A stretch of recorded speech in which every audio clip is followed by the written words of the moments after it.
The Hebrew Bible, the 5 books of Moses, Genesis, chapter 36. And this is the lineage of Esau, that is, Edom. Esau took his wives from the daughters of Canaan, Ada, daughter of Elon the Hittite, and Oholibamah, daughter of Anah, son of Zibeon the Hivite, and Basemath, daughter of Ishmael, sister of Nebaioth. And Ado bore to Esau Eliphaz, while Basemath bore Ruel, and Oholibamah bore Jeush, and Jalem, and Korah. These are the sons of Esau who were born to him in the land of Canaan. And Esau took his wives and his sons and his daughters and all the folk of his household and his livestock and all his cattle and all the goods he had gotten in the land of Canaan, and he went to another land away from Jacob his brother. For there the substance was too great for dwelling together, and the land of their sojournings could not support them because of their livestock. And Esau settled in the high country of Seir, Esau, that is Edom. And this is the lineage of Esau, father of Edom, in the high country of Seir. These are the names of the sons of Esau: Eliphaz, son of Ada, Esau's wife; Ruel, son of Basemath, Esau's wife. And the sons of Eliphaz were Teman, Omar, Zepho, and Gatam, and Kenaz. And Timnah was a concubine of Eliphaz, son of Esau, and she bore to Eliphaz Amalek. These are the sons of Ada, Esau's wife. And these are the sons of Ruel: Nahath, and Zerah, Shema, and Mizah. These were the sons of Basemath, Esau's wife. And these were the sons of Esau's wife, Oholibamah, daughter of Anah, son of Zibeon. She bore to Esau Jeush, and Jalem, and Korah. These are the chieftains of the sons of Esau, the sons of Eliphaz, firstborn of Esau: the chieftain Teman, the chieftain Omar, the chieftain Zepho, the chieftain Kenaz, the chieftain Korah, and the chieftain Gatam, the chieftain Amalek. These are the chieftains of Eliphaz in the land of Edom. These are the sons of Ada. These are the sons of Ruel, son of Esau: the chieftain Nahath, the chieftain Zerah, the chieftain Shema, the chieftain Mizah. These are the chieftains of Ruel in the land of Edom. These are the sons of Basemath, Esau's wife. And these are the sons of Oholibamah, Esau's wife: the chieftain Jeush, the chieftain Jalem, the chieftain Korah. These are the chieftains of Oholibamah, daughter of Anah, Esau's wife. These are the sons of Esau, that is Edom, and these are their chieftains. These are the sons of their sire, the Horite, who had settled in the land: Lotan, and Shobal, and Zibeon, and Anah, and Dishon, and Ezer, and Dishan. These are the Horite chieftains, sons of Seir, in the land of Edom. And the sons of Lotan were Hori, and Hemam, and Lotan's sister was Timnah. And these are the sons of Shobal: Alvan, and Manahoth, and Ebal, Shepho, and Onam. These are the sons of Zibeon: Aya, and Anah. He is Anah, who found the water in the wilderness when he took the asses of his father Zibeon to graze. And these are the children of Anah: Dishon, and Oholibamah, daughter of Anah. And these are the sons of Dishon: Hemdan, and Ishban, and Ithran, and Cheran. These are the sons of Ezer: Bilhan, and Zavan, and Akan. These are the sons of Dishan: Uz, and Aaron. These are the Horite chieftains: the chieftain Lotan, the chieftain Shobal, the chieftain Zibeon, the chieftain Anah, the chieftain Dishon, the chieftain Ezer, the chieftain Dishan. These are the Horite chieftains by their clans in the land of Seir. These are the kings that reigned in the land of Edom before any king reigned over the Israelites. And Bela, son of Beor, reigned in Edom, and the name of his city was Dinhabah. And Bela died, and Jobab, son of Zerah from Bozrah, reigned in his stead. And Jobab died, and Hushman from the land of the Temanite reigned in his stead. And Husham died, and Hadad, son of Bedad, reigned in his stead. He who struck down Midian on the steppe of Moab, and the name of his city was Abed. Hadad died, and Shemla of Masrek reigned in his stead. And Shemla died, and Saul from Rehoboth on the river reigned in his stead. And Saul died, and Baal-Hanan son of Akbor reigned in his stead. And Baal-Hanan son of Akbor died, and Hadad reigned in his stead. And the name of this city was Paul, and the name of his wife was Mehetabel, daughter of Matred, daughter of Me-Zahab. These are the names of the chieftains of Esau, by their clans and places, name by name: the chieftain of Timnah, the chieftain Alva, the chieftain Jehet, the chieftain of Oholibamah, the chieftain Elah, the chieftain Pinon, the chieftain Kenaz, the chieftain Teman, the chieftain Mizbar, the chieftain Magdiel, the chieftain Iram. These are the chieftains of Edom, by their settlements in the land of their holdings, that is Esau, father of Edom. Chapter 37. And Jacob dwelt in the land of his father's sojournings in the land of Canaan. This is the lineage of Jacob. Joseph, 17 years old, was tending the flock with his brothers, assisting the sons of Bilhah, the sons of Zilpah, the wives of his father. And Joseph brought ill report from them to their father, and Israel loved Joseph more than all his sons, for he was the child of his old age. And he made him an ornamented tunic, and his brothers saw it was he their father loved more than all his brothers, and they hated him and could not speak a kind word to him. And Joseph dreamed a dream and told it to his brothers, and they hated him all the more. And he said to them, "Listen, pray to this dream that I dreamed, and look, we were binding sheaves in the field, and look, my sheaf arose and actually stood up, and look, your sheaves threw round and bowed to my sheaf." And his brothers said to him, "Do you mean to reign over us? Do you mean to rule us?" And they hated him all the more for his dreams and for his words. And he dreamed yet another dream and recounted it to his brothers and said, "Look, I dreamed a dream again. And look, the sun and the moon and the 11 stars were bound to me." And he recounted it to his father and to his brothers. And his father rebuked him and said to him, "What is this dream, what you have dreamed? Shall we really come, I and your mother and your brothers, to bow before you to the ground?"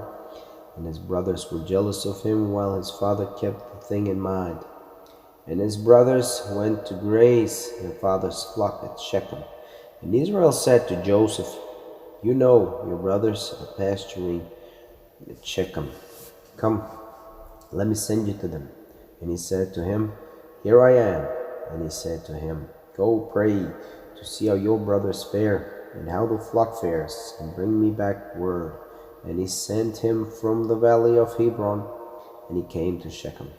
And a man found him, and look, he was wandering in the field. And the man asked him, saying, "What is it you seek?" And he said, "My brothers I seek. Tell me, pray, where are they pasturing?" And the man said, "They have sojourned on from here.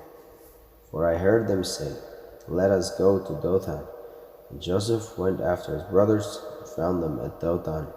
And they saw him from afar. Before he drew near them, they plotted against him to put him to death. And they said to each other, "Here comes that dream master. And so now let us kill him and fling him into one of the pits. And we can say, 'A vicious beast has devoured him.' And we shall see what will come of his dreams." And Reuben heard and came to his rescue and said, "We must not take his life." And Reuben said to them, "Shed no blood. Fling him into his pit in the wilderness, and do not raise a hand against him, that he might rescue him from their hands to bring him back to his father." And it happened when Joseph came to his brother, that they stripped Joseph of his tunic, an ornamented tunic that he had on him, and they took him and flung him into the pit. The pit was empty. There was no water in it, and they sat down to eat bread. They raised their eyes and saw, look, a caravan of Ishmaelites was coming from Gilead, their camels bearing gum and balm and ladanum on the way to take down to Egypt. And Judah said to his brothers, What gain is there if we kill our brother and cover up his blood?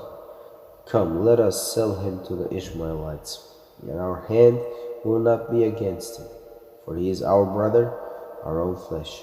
And his brothers agreed. A Midianite merchantman passed by and pulled Joseph up out of the pit and sold Joseph to the Ishmaelites for 20 pieces of silver, and they brought Joseph to Egypt. And Reuben came back to the pit, and look, Joseph was not in the pit. And he rent his garments, and he came back to his brothers and said, The boy's gone, and I, where can I turn? And they took Joseph's tunic and slaughtered a kid, and dipped the tunic in the blood.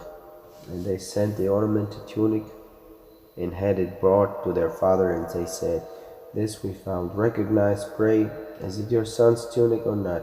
And he recognized it, and he said, It is my son's tunic. A vicious beast has devoured him. Joseph is torn to shreds. And Jacob rent his clothes and put sackcloth round his waist and mourned for his son many days. And all his sons and all his daughters rose to console him, and he refused to be consoled. And he said, Rather, I will go down to my son in Sheol mourning, and his father keened for him. But the Midianites had sold him into Egypt to Potiphar, Pharaoh's courtier, the high chamberlain. Chapter 38. And it happened at this time that Judah went down from his brothers and pitched his tent by an Adullamite named Hira. And Judah saw there the daughter of a Canaanite man named Shua, and he took her and came to bed with her. And she conceived and bore a son, and he called his name And she conceived again and bore a son, and called his name Onan. She bore still another son, and called his name Shelah, and he was a Chezib when she bore him. And Judah took a wife for his firstborn, and her name was Tamar. And Judah's firstborn, was evil in the eyes of the Lord, and the Lord put him to death. And Judah said to Onan, Come to bed with your brother's wife, and do your duty as brother-in-law for her, and raised up seed for your brother. And Onan knew that the seed would not be his, and so when he would come to bed with his brother's wife, he would waste his seed on the ground, so to give no seed to his brother. And what he did was evil in the eye of the Lord, and he put him to death as well. And Judah said to Tamar, his daughter-in-law, Stay a widow in your father's house until Shelah my son is grown up. For he thought, lest he too die like his brothers. And Tamar went and stayed at her father's house. And a long time passed, and the daughter of Shua, Judah's wife, died. And after the mourning period, Judah went up to his sheep shearers, he with Hira the Adullamite, his friend, to Timnah. And Tamar was told, saying, Look, your father-in-law is going up to Timnah to shear sheep. And she took off her widow's garb, and covered herself with a veil, and wrapped herself, and sat by the entrance to Enaim, which is on the road to Timnah. For she saw that Shelah had grown up, and she had not given him as wife. And Judah saw her, and took her for a whore, for she had covered her face. And he turned aside to her by the road, and said, Here, pray, let me come to bed with you. For he knew not that she was his daughter-in-law. And she said, What will you give me for coming to bed with you? And he said, I personally will send the kid from the flock. And she said, Only if you give pledge till you send it. And he said, What pledge shall I give you? And she said, Your seal and cord and the staff in your hand. And he gave them to her, and he came to bed with her, and she conceived by him. And she rose and went her way, and took off the veil she was wearing, and put on her widow's garb. And Judah sent the kid by the hand of his friend to the Adulamite to take back the pledge from the woman's hand, and he did not find her. And he asked the man of the place, saying, Where is the colt harlot, the one at Enaim by the road? And they said, There has been no colt harlot here. And he returned to Judah and said, I could not find her. And the man of the place said as well, There has been no colt harlot here. And Judah said, Let her take them, lest we be laughingstock. Look, I sent this kid, and you could not find her. And it happened about 3 months later that Judah was told, saying, Tamar, your daughter-in-law, has played the whore, and what's more, she is conceived by her whoring. And Judah said, Take her out to be burned. Out she was taken. When she sent to her father-in-law, saying, By the man to whom these belong I have conceived. And he said, Recognize, pray, whose are the seal and cord and his staff? And Judah recognized them, and he said, She is more in the right than I. For have I not failed to give her the Shelah to my son? And he knew her again no more. And it happened at the time she gave birth that, look, there were twins in her womb. And it happened as she gave birth that one put out his hand, and the midwife took it and bound a scarlet thread on his hand, to say, This one came out first. And as he was drawing back his hand, look, out came his brother. And she said, What a breach you have made for yourself. And she called his name Perez. And afterward came his brother, in whose hand was the scarlet thread, and she called his name Zerah.